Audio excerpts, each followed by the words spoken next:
We've glossed over electoral malpractices and fraud. We've glossed over serious inequities and inequalities. And finally, we have to confront them. We have to confront them through a crisis, through a clash. The crisis must naturally produce something better. If we did not have this crisis, we would have continued to have a conspiracy of the elite over fundamental flaws in our national structure, the way governance is done in this country. So, but will we have a free, fair, transparent, verifiable, and credible election on October 26th? No, we cannot have. Is the environment free? Free of intimidation, free of threats, free of coercion, free of uneven ground? The answer is no. The environment is not conducive to that. Is the current arrangement fair? Fair to all the players, fair to the citizens of Kenya, fair to the IEBC workers, fair to Chibukati himself, fair to Akombe, fair to, because those are Kenyans. No, it is not. Is it fair to NASA and Raila Odinga? No, it is not. How is the president, Uhuru Kenyatta, behaving? He's behaving like an emperor out to conquer. And who is he going to conquer? He's threatening Kenyans with Chemta Makuni. He's threatening Kenyans with violence. He's threatening Kenyans with the death. He's saying that on October 26th, you cannot leave your home. That's only for those who intend to disrupt the elections. No. He said, if you are not, listen to his language. He said, if you are not going to vote, stay at home. What if I don't want to vote, but I don't want to stay at home? As long as you don't cause any violence. No, but you don't have to cause violence. What if I want to be able to demonstrate that I don't want this election? That also is a constitutional right. He's telling me I cannot do that. That is dictatorship. That is despotism. Okay. And that we cannot have in Kenya. Okay. Mithika, is that your reading as well? And of course, starting from the fact that Dr. Miguna says we cannot have a free and fair elections at this point. And this is just hours to the elections. You know, I thought Miguna would, is a senior citizen that I really respect. I'm not a senior citizen. I'm a senior lawyer. That I respect, not by definition of citizenship by age, but I would have expected to engage in a more, I really focus on a more reasonable way of dealing at the matter that is before this country, other than taking partisan divines in the resolution of the problems that Kenya finds itself in. I agree. The problem that Kenya has, in my view, right now, is more of a political problem than it is legal. And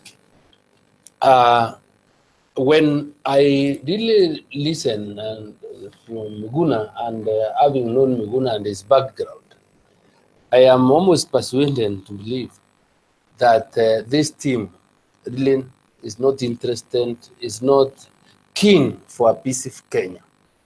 And why I say this is that Miguna talks of an elite conspiracy without trying to expound or explain who these elites are. The elites are the Linturis, the Otiendes, and the Miguna, the Urus, and the Kenyatas, and everybody else. Because if we were to accuse anybody of any conspiracy, I would have personally accused the Nasam Brigade and Fraternity. Because when these are the people that have conspired to use and abuse the Ngundiwil that they have from the young men and women of this country in terms of giving them political support, by trying to transfer that support to hooliganism and pretend and hide under the freedom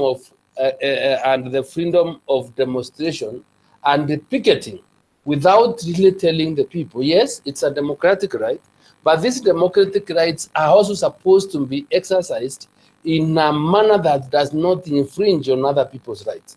And that even as you demonstrate, the law as is the freedom, the right to demonstrate is in a way that you're supposed to demonstrate peacefully and unharmed. So when I see responsible senior citizens and leaders in this country trying to mobilize a country to break the law, I really feel sorry. The other thing is that even the meetings they didn't been asking for, I am not able to see whether, or to learn whether they're really in good faith and what the intention is. Because the independent, IEBC being an independent commission and being guided by Article 249 of the Constitution of Kenya, and where their independence is really anchored, I would say that what I understand is that the independence of these institutions cannot be compromised. And that is not to say that they are not accountable. So even as we seek in discussions with these people, we really must be in a position to determine whether whatever we seek to discuss is a matter that is meant to interfere with their independence, or is to make them more accountable to the citizens of the Republic of Kenya and the people in terms of how they conduct their affairs. Okay. But in the circumstances, honestly, doom is looming for this country, and it's really, really, really unfortunate. And I would rather ask and plead with the NASA people, as it is your constitutional right not to vote. It is also my constitutional right as a citizen, because I must vote on 26th, because I must clear my conscience to the extent that, since I understand you want us to take this country into a zone that is not defined in law, that has no provision, after the 1st of November, let me exercise my right to say, at least I participated in my small way, in my literal way of trying to get a solution for this country. And this was if the NASA team and Otiende Miguna was coming with a proposal to tell us how we solve the political crisis that is there in the country, but within the confines of the Constitution and the law, I will not have a problem. But telling us to go into a slaughterhouse without really asking whether what we are waiting for is a guillotine, is a knife, or whatever it is, I don't agree. Okay, Wamatangi, what do you make of it? At this point, and Chebukati himself has said that he cannot guarantee a free and fair election. Shouldn't even the president himself be concerned? Because he said that the first time he won. So it means even this second win that is coming might be illegitimized, because Chebukati himself has just said that he cannot guarantee it, and we have hours to the election. Well, if I would start just by quickly answering that and make one or two comments on what I wanted to say. I think that message was intended for NASA, and largely they should have been able to consume, absorb, and understand the message of Chebukati. I mean, they are really, if you ask me, and ask any Kenyan who logically interprets the current scenario that we are in and is intent on having a solution to it, the people who have caused any or the situation that Chebukati would interpret to mean that he would be anxious